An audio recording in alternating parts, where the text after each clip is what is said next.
Hello students, आज हम second chapter के कुछ और न्यूमेरिकल्स लेके आए हैं। कुछ 5 से 6 न्यूमेरिकल्स हैं जो मोलरता और मोल अंश और ये सारे जो क्वेश्चंस होते हैं, ये सारे जो टॉपिक्स हैं उनके ऊपर डिपेंडेंसी रखते हैं। ठीक है, कुछ क्वेश्चंस हैं, थोड़े बहुत मैं आपको ट्राई करके यहाँ बताएंगे, अपन देखेंगे और उसके बाद आप घर जाके या घर पे आप इसके अंदर जो भी आपकी बुक के पीछे के या बुक के अंदर एग्जांपल्स हैं वो सॉल्व करेंगे। और कोई भी इश्यूज, कोई भी प्रॉब्लम्स रहती है तो आप मुझे वापस आप मुझे कांटेक्ट कर सकते हैं ना। माना कि अभिक्रिया फर्स्ट क्वेश्चन अपन ले लेते हैं। इसके अंदर अपने पास 6 क्वेश्चंस है। 6 क्वेश्चंस के अलावा दूसरे क्वेश्चंस जो होंगे वो आप ट्राई करिएगा और मुझे बताइएगा। फर्स्ट क्वेश्चन लेते हैं। माना कि अभिक्रिया PCl5 टूट रही है PCl3 और Cl2, ठीक है, और ये साम्यावस्था पर PCl3 व Cl2 के मोल अंश क्रमशः 0.3 और 0.4 आपके पास है। आप ध्यान रखिएगा कि आपको पूछा गया है साम्यावस्था पर PCl5 के मोल अंश क्या है। तो आपका क्वेश्चन जो है यहाँ से क्लियर हो जाता है कि आपको पूछा गया है मोल अंश के बारे में। ठीक है, मोल अंश के बारे में पूछा गया और PCl5 के बारे में पूछा गया है। पहले अपन डायग्रामेटिकली समझ लेते हैं अपन करना क्या चाह रहे हैं। अपन क्या कर रहे हैं, इसके अंदर PCl5 हमने डाला है। ठीक है, PCl5 डाला तो यहाँ अंदर की साइड में क्या होता है, PCl5 जो होता है वो टूट जाता है किसके अंदर, PCl3 प्लस Cl2। तो मैं मानूंगा यहाँ पर अगर आपका जो सॉल्यूशन बना उस सॉल्यूशन के अंदर 3 चीजें इंक्लूडेड होगी। फर्स्ट PCl5, PCl3 और Cl2। तो इस विलियम के अंदर 3 आपके कंपाउंड्स जो होंगे, 3 जो यौगिक होंगे उनके आपके क्या होंगे, मोल निहित होंगे। जैसे PCl5 का, PCl3 का और Cl2 का। तो इन तीनों के मोल इसके अंदर क्या होंगे, इंक्लूडेड होंगे, निहित होंगे। अब बात आती है कि भैया आपके पास मोल अंश दे रखे हैं किस किस के, PCl3 और Cl2 के मोल अंश आपको 0.3 और 0.4 देते हैं। ध्यान रखिएगा, आप ये कह सकते हैं कि भाई मान लीजिए अपन A इसे माने, B माने और इसे C माने। तो हमारे को दे क्या क्या रखा गया है, हमारे को दिया गया है काई A हमारे पास जो है वो क्वेश्चन है, हमसे पूछा गया है। काई B जो है हमें दिया गया है कितना, 0.3 और काई C जो है वो हमें दिया गया है 0.4। ठीक है, तो हमारे पास एक सिंपल सा फॉर्मूला है। इनकेस मोल अंश आपको पहले से दिए गए हों, जब मोल अंश डायरेक्टली पहले से दिए गए हों तो हमारे लिए एक नॉर्मल फॉर्मूला बचता है कि सारे मोल अंश जो है उनका योग कितना होता है, 1। तो हमारे पास 3 है, ठीक है, तीनों का योग करेंगे तो हमारे पास उसका योग कितना आएगा, 1 आएगा। ठीक है, और 3 में से 2 की वैल्यूज जो हमें पता है वो हम रख लेते हैं। इसको x मान लेते हैं और इसको अपन मान लेते हैं 0.3 प्लस 0.4 इक्वल्स टू, इसे हम काई a ही रहने देते हैं और इसे हम कर देते हैं इक्वल्स टू 1। तो काई a प्लस 0.7 इक्वल्स टू 1। काई a आपका आ जाएगा 1 माइनस 0.7 इक्वल्स टू 0.3। तो ये सीधे सीधे हमने काई a का वैल्यू कितना निकाल दिया है, 0.3। तो बहुत ही सिंपल तरीके से हमने क्या किया है, काई a का वैल्यू 0.3 निकाल दिया है। ठीक है, क्वेश्चन को समझना रहेगा, समझने के बाद उसके अंदर कौन सा फॉर्मूला अप्लाई करना है वो अप्लाई करके और आपको क्या निकालना है, आंसर निकालना है इसके अंदर। दूसरा क्वेश्चन अपन लेते हैं, सेकंड क्वेश्चन के अंदर हम बात कर लेते हैं। जैसे कि सेकंड क्वेश्चन क्या बोलता है, पहले हम क्वेश्चन पढ़े और उसके बाद हम उसके अंदर आंसर्स देते हैं इसका। ठीक है, 18 ग्राम जल है आपका और 52 ग्राम एथिल अल्कोहल है और 32 ग्राम मेथनॉल है। तीनों को मिलाकर एक मिश्रण बनाया गया और विलयन में उपस्थित प्रत्येक अवयव के मोल अंश क्या करने हैं, हमें ज्ञात करने हैं। और जबकि इनके मोलर द्रव्यमान जो है हमारे को दे रखे हैं 18, 46 और 32। ध्यान रखिएगा, हमें जो ज्ञात करने, क्या ज्ञात करने, मोल अंश। किसके ज्ञात करने, सभी के, प्रत्येक अवयव के क्या ज्ञात करने, मोल अंश ज्ञात करने।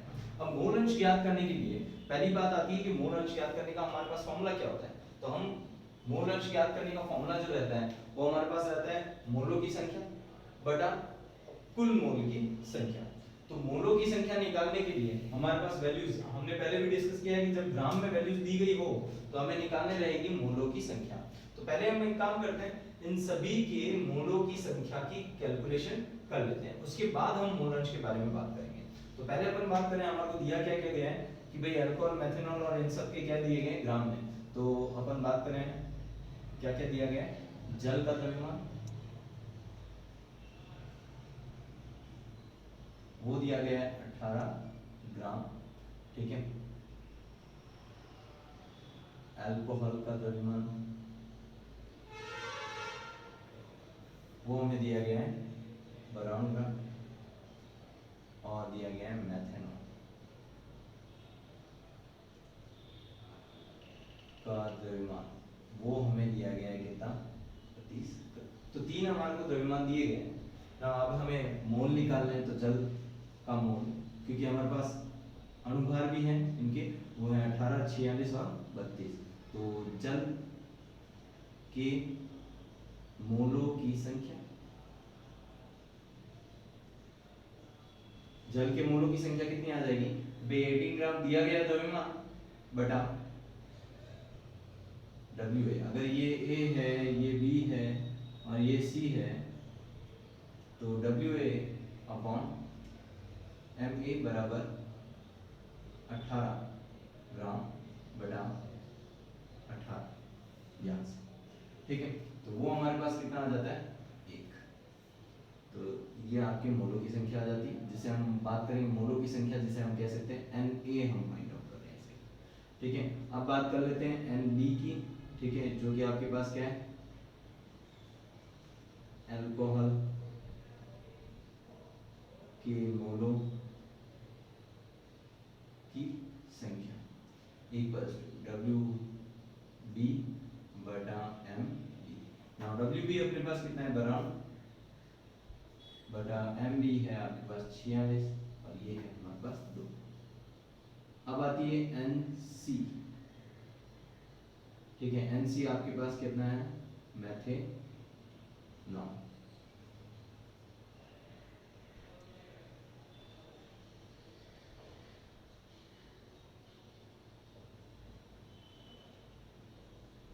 के मोलों की संख्या पर मेथेनॉल के मोलों की संख्या की बात की जाए अगर, तो आपके पास रह जाएगा मेथेनॉल के मोलों की संख्या आपके पास 32 ग्राम तो दिया गया है आपको, और मेथेनॉल का आपको अनुपात दिया गया है कितना, सॉरी फॉर्मूला लगा दीजिए WC और ये 32 अपॉन 32 आ जाता है। और ये अगर आपको अनुपात नहीं दिया गया हो तो अनुपात निकालने के लिए आपको आना चाहिए उसका फॉर्मूला। जैसे कि एथेनॉल है, एथेनॉल C2H5OH होता है, तो C2H5OH का अगर अनुपात निकालना नहीं आता तो मैं आपको थोड़ा सा हिंट यहाँ दे देता हूँ कि C2H5OH। तो हमारे को छोटे छोटे कुछ ये जो ट्रिक्स हैं या फिर कार्बन का जो अणुभार है वो हमें पता होना चाहिए, तब जाके आगे काम चलेगा। 2 × 12 कार्बन का 12 होता है और हाइड्रोजन का 5 × 1 प्लस OH का O का होता है 16 और H का होता है 1। ये सारे आप ज्वाइंट कर लेंगे तो आपको क्या मिल जाएगा, जैसे कि 24 + 5 + 16 + 1 इक्वल्स टू, तो अपन बात करें यहाँ से तो 24 और 16 हो जाते हैं 40 एंड 40 और 5 और 6 46 हो जाते हैं। तो ये आप इस तरीके से क्या निकाल पाएंगे, इसका क्या निकाल पाएंगे, अनुभार निकाल पाएंगे। तो अनुभार है हमारे पास और हमारे पास अब आ चुकी है मोलों की संख्या। जब हमारे पास मोलों की संख्या है तो अब मूलंश निकालना है हमारे को और तीनों का मूलंश अलग अलग ज्ञात करना है। तो अपन एक काम करते हैं, मूलंश का फॉर्मूला लिख लेते हैं, जल का मूलंश, तो जल का मूलंश यहाँ पे कितना हो जाएगा, फॉर्मूला रह जाएगा Na upon Na plus Nb plus Nc। Na हमारे पास कितना है 1, तो 1 अपॉन 1 प्लस 2 प्लस नीचे की वैल्यूज तो ये कॉमन रहेगी, तो ये अपने पास आ जाएगा 1/4। ये अपना पहला आंसर हो जाएगा। फिर आता है अल्कोहल का मूलंश, तो वो रह जाएगा Nb और ये आ जाएगा Na plus Nb plus Nc equals to आ जाएगा 1 upon 1 plus 2 plus 1 equals to 1/Nb हमारे पास कितना है 2, तो ये 2 है, ये हमारे पास आ जाएगा 2/4 जो कि आ जाता है 1/2। ये हमारा सेकंड आंसर रहेगा। और आता है लास्ट मेथेनॉल का मूलंश और वो आ जाता है Nc, Na plus Nb plus Nc। ये अपने पास आ जाता है 1 upon 1 plus 2 plus 1 equals to 1/4। तो ये हमारे पास थर्ड आंसर आ जाता है मूलंश निकालने का। तो इस तरीके से हम प्रत्येक अवयव के क्या ज्ञात कर पाते हैं, मूलंश ज्ञात कर पाते हैं। एग्जाम में अगर आता है हमारे पास 1 नंबर या 2 नंबर का, तो हमारे को प्रॉपर तरीके से करना रहता है, सारे फॉर्मूले अप्लाई करने रहते हैं और सारी वैल्यूज निकालनी पड़ती है। देखो बात को समझ लेना, आरबीएससी बोर्ड जो है, आरबीएससी बोर्ड में बिल्कुल 100% मार्क्स जो होते हैं वो सिर्फ और सिर्फ आपके नॉलेज पे ही डिपेंड नहीं करता है। ये फॉर्मूला, ये जो सारे के सारे आंसर्स हैं, ये हम डायरेक्टली कैलकुलेट अपन रफ में कैलकुलेट कर सकते हैं, मुंह पे कैलकुलेट कर सकते हैं, बट एक जो आपका प्रेजेंटेशन है उसका भी एक हल्का सा वेटेज रहता है। मार्क्स तो उसके नहीं रहते हैं, बट उसका एक इफेक्ट जो रहता है वो आपके एग्जामिनर पे क्या होता है, रहता है। तो आप प्रेजेंट इस तरीके से करिए, अगर आपका 2 नंबर का है, 1 नंबर का है क्वेश्चन, तो प्रॉपर तरीके से आप उसको लिखिए और आंसर फाइंड आउट कीजिए। सेकंड क्वेश्चन का आंसर आपके इस तरीके से आएगा। थर्ड क्वेश्चन की बात कर लेते हैं हम इससे आगे।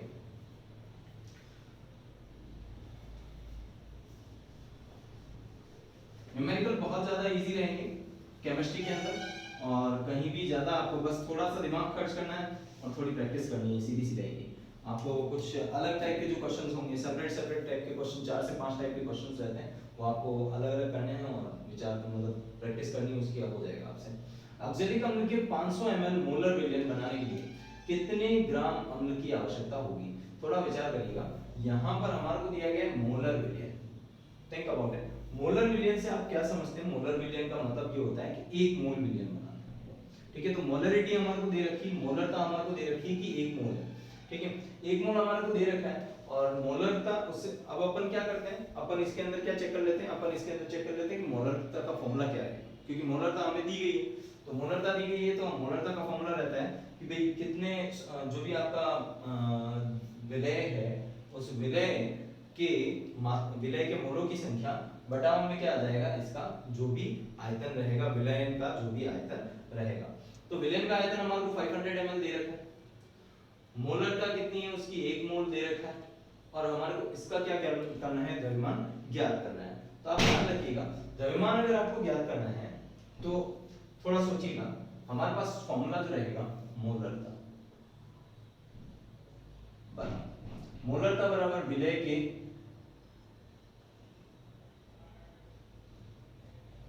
मोलों की संख्या बटा विलयन का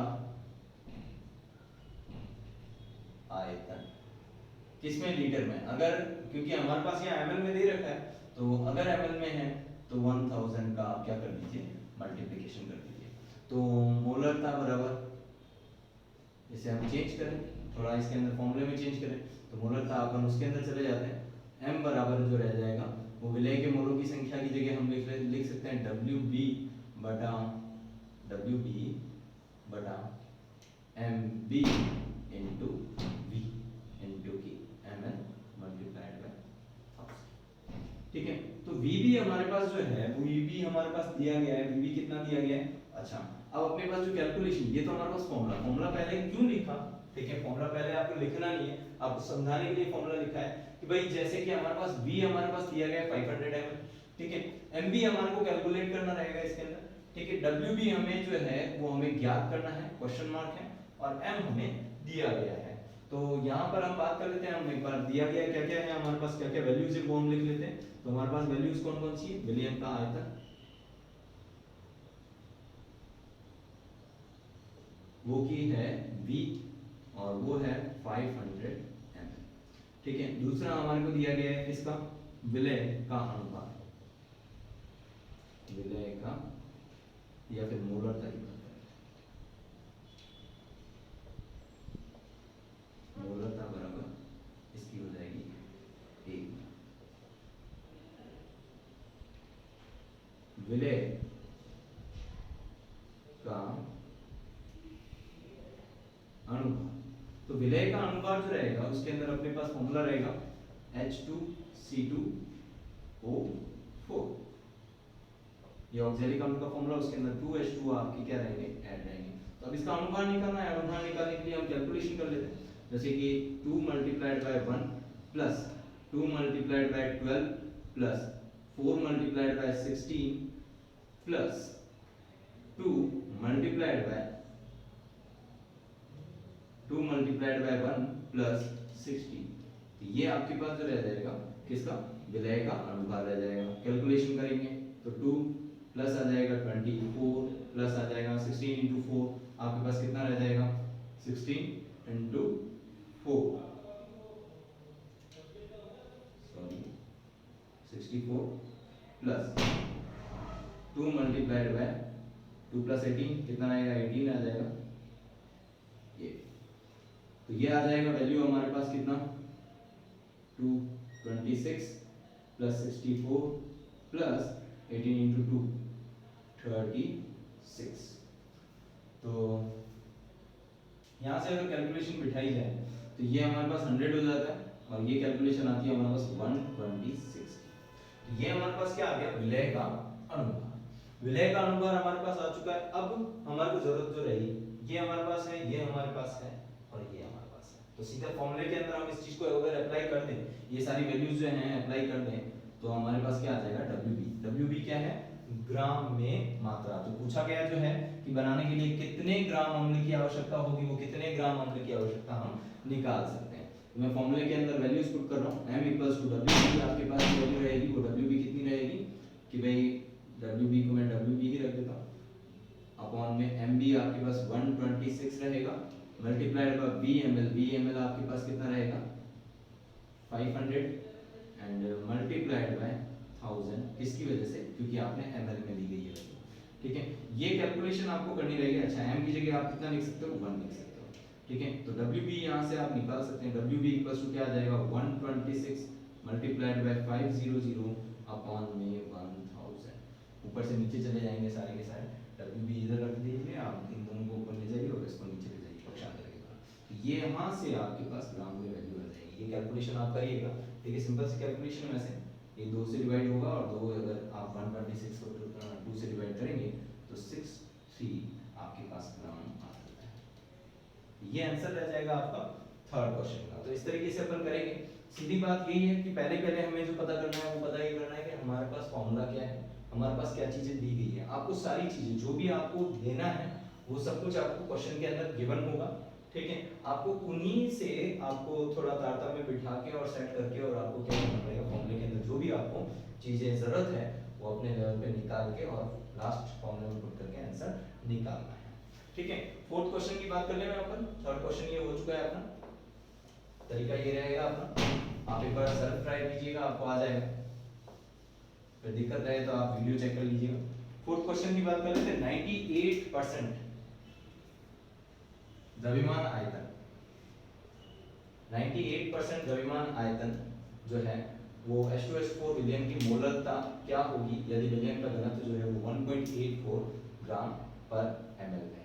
आप ध्यान रखिएगा कि 1.84 ग्राम पर ml दिया गया है। पहली चीज आपको क्या दिया गया है घनत्व दिया गया है। आप ध्यान रखिएगा कि आपके पास 98% W/V परसेंटेज जो दे रखा है 98% दे रखा है। और H2SO4 विलयन की मोलरता निकालनी है, सॉरी मोलरता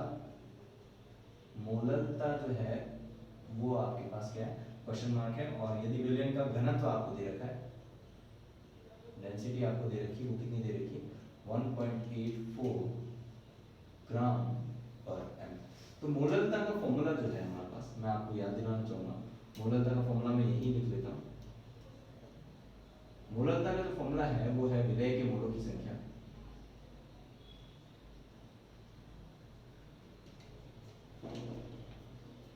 बटा विलायक का द्रव्यमान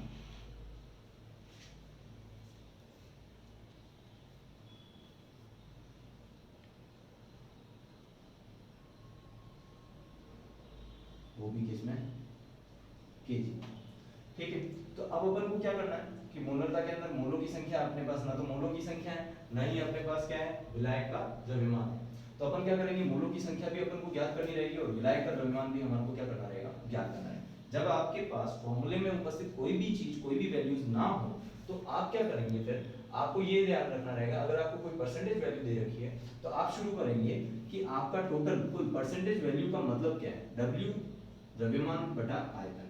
इसका परसेंटेज वैल्यू आपको दे रखा है 98%। इसका मतलब क्या है, इसका मतलब ये है कि भाई जो आपका टोटल जो आपका 98% इसकी वैल्यू दे रखी है, इसका फॉर्मूला जो होता है अपने पास क्या होता है कि दिया गया द्रव्यमान जो होता है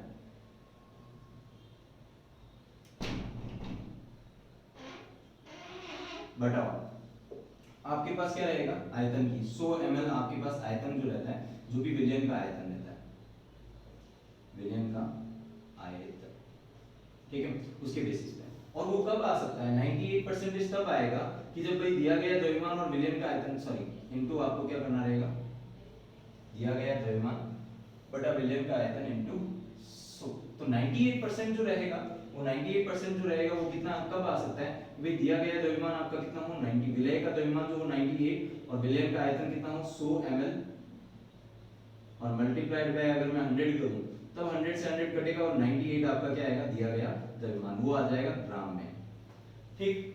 तो मैं मानूं जब 100 ml आपका आयतन 100 ml आयतन रहे, ठीक है, तो 98 ग्राम आपका क्या रहेगा, इसके अंदर क्या रहेगा, जब 100 ml विलयन का आयतन रहे तो 98 ग्राम आपका जो रहेगा वो विलय का क्या रहेगा, द्रव्यमान रहेगा।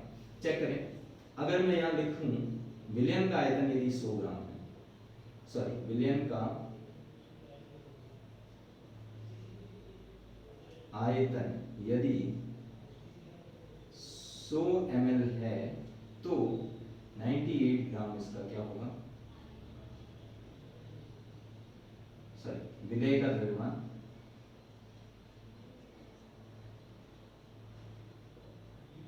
कितना होगा 98 ग्राम। तो यहां से मेरे पास एक केस क्लियर होता है कि मोललता निकालनी, मुझे विलय के मोलों की संख्या निकालनी है। तो यहां मैं फॉर्मूले को थोड़ा सा चेंज करता हूं, विलय के मोलों की संख्या मतलब कि Na,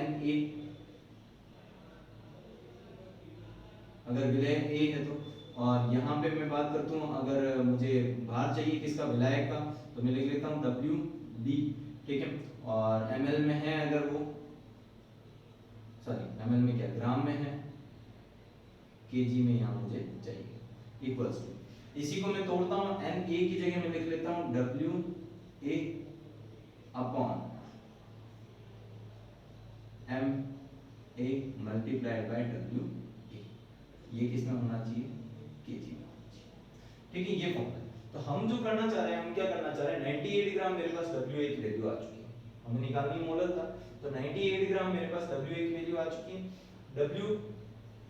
WA की वैल्यू आ चुकी है, और मेरे पास MA की वैल्यू की जो बात कर रहे हैं अपन, तो कुल सॉरी यहाँ पे कुल द्रव्यमान की बात करना चाह रहे हैं अपन, ये विलायक का द्रव्यमान है और ये हमारे पास MA, विलायक का द्रव्यमान हमारे को जो है वो हमारे को फाइंड आउट करना जरूरी है।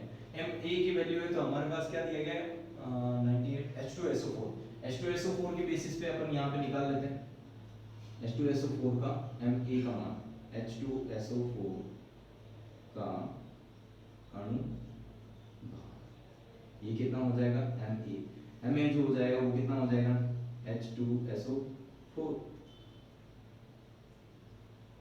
तो 2 प्लस 16 32 प्लस 64, ये हो जाता है 98, ठीक है। तो मेरे पास MA की वैल्यू ये 98 आ चुकी है, WA की वैल्यू मेरे पास 98 ग्राम यहाँ से आई, ठीक है। अब दूसरा केस आप इधर देखिएगा, मुझे WA की जरूरत और पड़ेगी, जो कि है मेरे पास विलायक का द्रव्यमान। विलायक का द्रव्यमान में एकमात्र कंडीशन से निकाल सकता हूँ जब मेरे पास विलयन का द्रव्यमान, तो विलयन का क्योंकि विलय का द्रव्यमान मेरे पास है, तो विलयन का द्रव्यमान अगर मेरे पास होगा तो मैं विलयन के द्रव्यमान में से विलय का द्रव्यमान क्या कर दूंगा, माइनस कर दूंगा, तो मेरे पास एट लास्ट क्या आ जाएगा, विलायक का द्रव्यमान आ जाएगा। तो मेरे पास मुझे जो पहली कंडीशन जो है विलायक का द्रव्यमान ज्ञात करने के लिए मुझे विलयन का द्रव्यमान ज्ञात करना है, और जब मैं ऊपर देखता हूं तो मेरे पास घनत्व दे रखा है 1.84 ग्राम पर लीटर, तो घनत्व मुझे देखते ही मुझे याद आता है कि D इक्वल्स टू जो हमारे पास होता है M अपॉन V होता है। तो अगर विलायक का घनत्व मुझे दिया गया और विलायक का आयतन 100 ml मुझे दिया गया है, तो मैं क्या कर सकता हूँ, विलयन का घनत्व दिया गया है और विलयन का आयतन मेरे पास है, तो मैं विलयन का क्या निकाल सकता हूँ, द्रव्यमान निकाल सकता हूँ। तो विलयन का द्रव्यमान यहाँ से निकालेंगे, विलयन का द्रव्यमान, विलयन का द्रव्यमान जो है वो रहेगा आपका कितना, D इक्वल्स टू, अपन बात करें द्रव्यमान की तो D इंटू V हो जाएगा, D इंटू V का मतलब 1.84 मल्टीप्लाइड कितना होना चाहिए 100 ml के हिसाब से, ठीक है, तो ये जो भी आएगा कितना आएगा 184 ग्राम। अच्छा ये है क्या विलयन का द्रव्यमान। अब मुझे विलायक का द्रव्यमान ज्ञात करना है।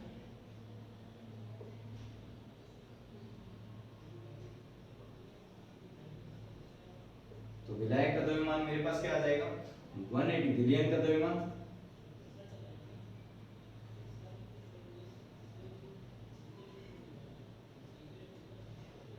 माइनस विलय का द्रव्यमान। तो ये आ जाता है 184 माइनस आपके पास कितना है विलय का द्रव्यमान 98 है। ठीक है, तो ये आ जाएगा आपके पास कितना 184 माइनस 98, ये आपके पास इक्वल्स टू आ जाता है 86 ग्राम। ठीक है, तो अब मेरे पास तीनों वैल्यूज आ चुकी हैं। विलायक का द्रव्यमान मेरे पास है, H2SO4 का अणुभार है मेरे पास जो मेरे को फॉर्मूले में पुट करना है, और मेरे पास किसका द्रव्यमान है विलय का द्रव्यमान भी है। तो अब मोलरता की बात की जाए, जब मोलरता बराबर जो कि हमें ज्ञात करनी है, ठीक है घनत्व, तो मोलरता क्या होगी, तो मोलरता निकालने का सीधा सा तरीका क्या रहेगा 98 अपॉन W है हमारा 98 था अपॉन 98। 98 क्या चीज है, ये 98 हमारे पास किसका है इसका अणुभार H2SO4 का अणुभार रहेगा मल्टीप्लाइड बाय 86 ग्राम। 86 क्या चीज है 86 हमारे पास विलायक का द्रव्यमान जो हमने कैलकुलेट किया वो है। ठीक है, अच्छा क्योंकि हमारे पास ये चीजें किस में दे रखी है ग्राम में दे रखी है, ये चीज जो है हमारे पास 86 ग्राम में आई है और हमें चाहिए किसमें केजी में, तो ग्राम को केजी में कन्वर्ट करने के लिए मुझे 1000 का भाग देना पड़ेगा, और यहाँ 1000 का भाग दूंगा तो ये 1000 ऊपर जाके और किसमें चेंज हो जाएगा मल्टीप्लाइड। ठीक है, ये लास्ट फॉर्मूला मेरे पास ये आता है 98 से 98 कट जाएगा 1000 के 1000 के नीचे 86, और ये जो भी आपकी पॉइंट पे वैल्यूज आती है ठीक है आप कैलकुलेट करेंगे तो आपका क्या फाइंड आउट हो जाएगा मोलरता आपके आंसर में आ जाएगी। तो यहाँ से हमें इस फॉर्मूले इस क्वेश्चन के थ्रू हमें बहुत नई चीज समझ में आती है। नई चीज क्या समझ में आती है कि हमारे पास कोई वैल्यू ना हो और चीजें हमारे को कहाँ मान लो परसेंटेज में दे रखी हो तो आप 100 मान लीजिए, क्योंकि आपको अगर उसकी डेफिनेशन याद है, यहाँ आप ध्यान रखिएगा ये फॉर्मूले से नहीं डेफिनेशन से क्वेश्चन सॉल्व हुआ है, क्योंकि डेफिनेशन ये कहती है कि जब आयतन द्रव्यमान बटा आयतन 98% है, इसका मतलब क्या होता है, इसका मतलब ये है कि 100 ml आपका जब विलयन का आयतन हो तो उसके अंदर 98% जो है या 98 ग्राम जो है वो क्या विलय है, उसके अंदर द्रव्यमान विलय है। ये कहा जाएगा उस परिभाषा के आधार पर, इस बेसिस पर अपन ये सवाल क्या किया है सॉल्व किया है। ठीक है, तो जब आपको परसेंटेज में इस तरीके से वैल्यू दी गई हो और दूसरी कोई वैल्यू ना दी गई हो तो आप लैंग्वेज से आप क्या कर सकते हैं उसको 100 ml मान सकते हैं, किसको आपके विलयन के आयतन। ठीक है, और उस बेसिस पे आप 98 ग्राम किसको मान सकते हैं विलय के द्रव्यमान को मान सकते हैं। क्यों माना है ये मैंने आपको कैलकुलेशन करके यहाँ से दिया है 100 ml, ये कंडीशन या 98% जो हो सकती है वो इसी कंडीशन में आ सकता है। ठीक है, तो ये फोर्थ क्वेश्चन आपका कंप्लीट होता है। फिफ्थ क्वेश्चन की बात कर लेते हैं अपन, इसके बाद अगला क्वेश्चन फिफ्थ क्वेश्चन आता है, और फिफ्थ क्वेश्चन कहता है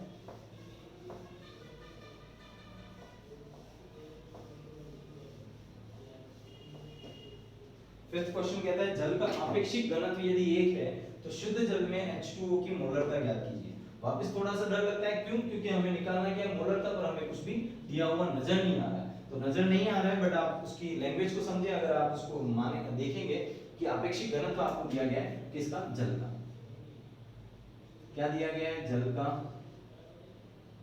आपेक्षिक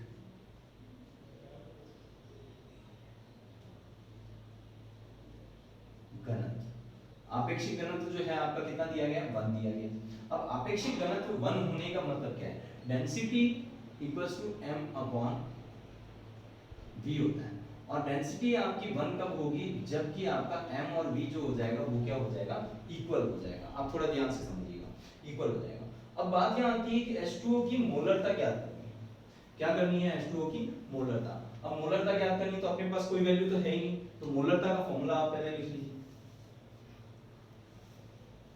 मोलरता बराबर दिया गया इसमें तो मोलों की संख्या, विलय के मोलों की संख्या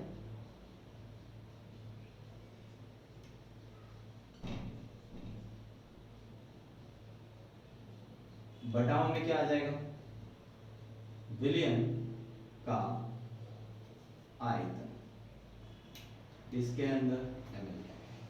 ठीक, तो यहाँ बात आती है विलय के मोलों की संख्या और विलयन का आयतन। अब विलयन का आयतन जो ml में अपन लीटर में आना चाहिए।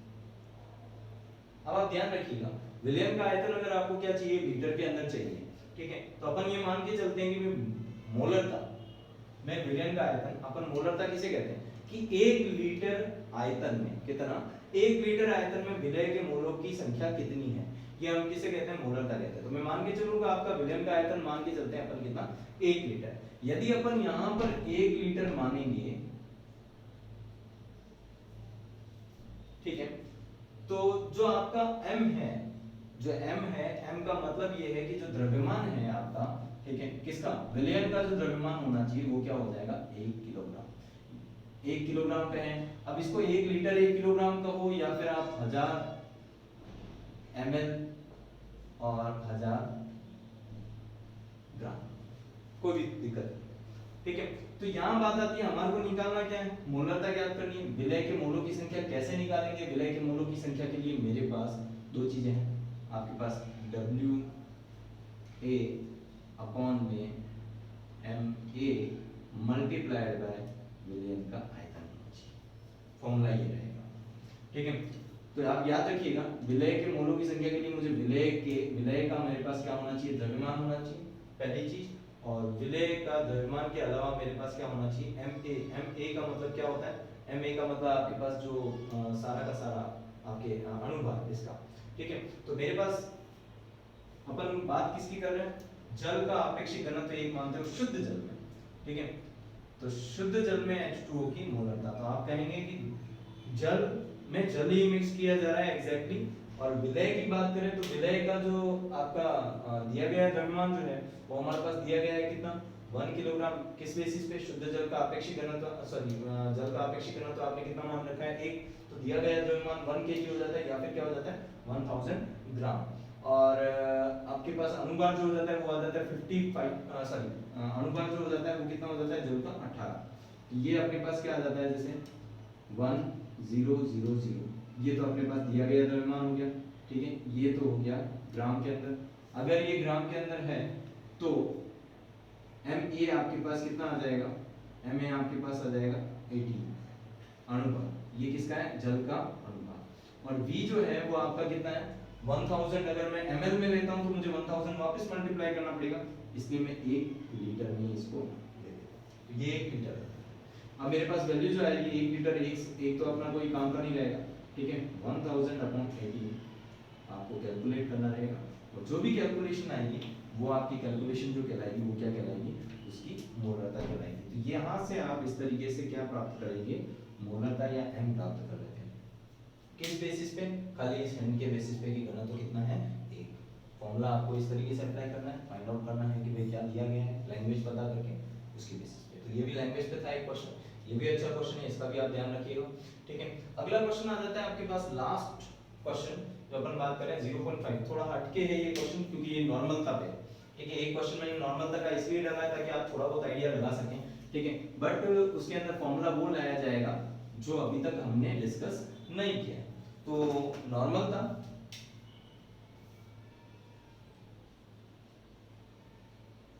ज्ञात करनी है, सॉरी नॉर्मलता दी गई है बट और आपको ज्ञात करनी है क्या, मोलरता।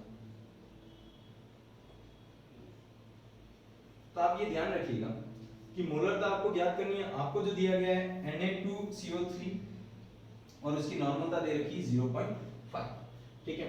आप ये ध्यान रखिएगा कि जो मोलरता और नॉर्मलता में संबंध होता है वो मोलरता और नॉर्मलता में संबंध होता है मोलरता इनटू अनुभाग इक्वल्स टू होता है नॉर्मलता इनटू तुल्यांकी भाग। ये एक फॉर्मूला है हमारे पास, ठीक है। तो अपन एक काम करते हैं, मोलरता अगर अपन को निकालनी है तो इसी के थ्रू इसके अंदर निकाल सकते हैं। ये फॉर्मूला आप याद रखिएगा, मोलरता जब नॉर्मलता और मोलरता या नॉर्मलता में से एक ज्ञात करना हो आपको और एक आपको दिया गया तब ये आप फॉर्मूला यूज कर सकते हैं। तो मोलरता हमें निकालनी है और हम क्या करेंगे, नॉर्मलता मल्टीप्लाइड बाय तुल्यांकी भाग बटा अनुभाग। यह फॉर्मूला हमारे पास क्लियर है। तो हमारे पास क्या क्या दिया गया है उसके ऊपर बात कर लेते हैं। हमारे पास दिया गया है नॉर्मलता,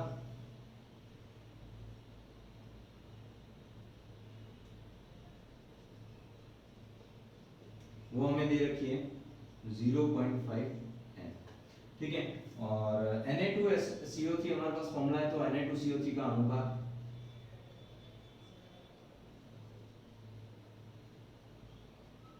अगर अनुभाग हम निकालने जाएं Na2CO3 का तो क्या निकलेगा भाई 23, 2 मल्टीप्लाइड बाय 23 और प्लस कार्बन जो है उसका 12 प्लस 3 इंटू 100, ठीक है। ये हमारे पास रहेगा। अब अपन इसकी कैलकुलेशन कर लेते हैं।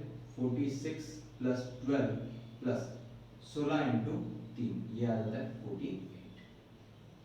तो ये कितना आएगा आपके पास 46 प्लस 12 आपका 60 हो जाता है, और ये आ जाता है 106, ठीक है। ये आपका आ जाता है अनुपात किसका, Na2CO3 का। Na2CO3 का तुल्यांकी भार की बात करते हैं।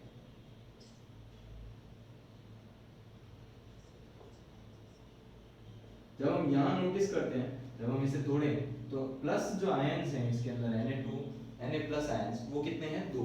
तो अगर ये टूटेगा तो ये दो Na प्लस आयन इसके अंदर विभाजित होते हैं, तो अपन बात कर सकते हैं अलग होते हैं। तो इस बेसिस पे इसका तुल्यांकी भार जो निकालना चाहें तो हम क्या करेंगे 106/2 करेंगे इसके अंदर, और ये इसका तुल्यांकी भार निकलेगा जो कि कितना हो जाएगा 53। ये इसका तुल्यांकी भार रहा। अब हमें ये वैल्यूज जो है नंबर 1 नंबर 2 और ये हमारी वैल्यूज हैं, ये हमें मोलरता के अंदर इसके अंदर इसको पुट करनी है। 0.5 मल्टीप्लाइड बाय तुल्यांकी भार आपका कितना है, सॉरी नॉर्मलता आपकी 0.5 है, मल्टीप्लाइड बाय तुल्यांकी भार 53 है, और अनुभार आपका जो रहेगा वो कितना रहेगा 106 है। तो ये आपके 2 टाइम्स डिवाइड होगा, और यहाँ से पॉइंट खत्म करेंगे, हटाएंगे, ये आपके पास कितना आएगा 10 नीचे आ जाएगा, और इसे भी अपन क्रॉस करेंगे तो 2 टाइम्स आएगा। तो अपन कह सकते हैं 1/4 ये आपकी मोलरता रहेगी इसकी, और या फिर हम कह सकते हैं 0.2, ठीक है। इस तरीके से अपन मोलरता याद करेंगे। तो ये एक नया फॉर्मूला आपको दिया है, ठीक है। इसी कंडीशन में बाकी मोलरता के फॉर्मूले जो आप पुराने हैं वो आप जानते ही हैं। तो ये सारे क्वेश्चंस जो हैं, ये क्वेश्चंस थोड़े से अपिश लेवल के थे, या इससे पहले वाले वीडियो में जो क्वेश्चंस हमने बनाया उससे थोड़े से अपर लेवल के थे, ठीक है। बट इसके अंदर लगभग मोल अंश, नॉर्मलता, मोलरता और मोलरता लगभग चारों को हमने कवर करने की कोशिश की। इसके अलावा अगर कोई क्वेश्चंस जो आपको बुक के पीछे या बुक के एग्जांपल्स के अंदर कोई भी दिक्कत कर रहा हो तो आप मुझसे कांटेक्ट करें, ठीक है। और आप प्रैक्टिस कर लीजिएगा सारे एग्जांपल्स की और सारे पीछे के क्वेश्चंस की। Thank you.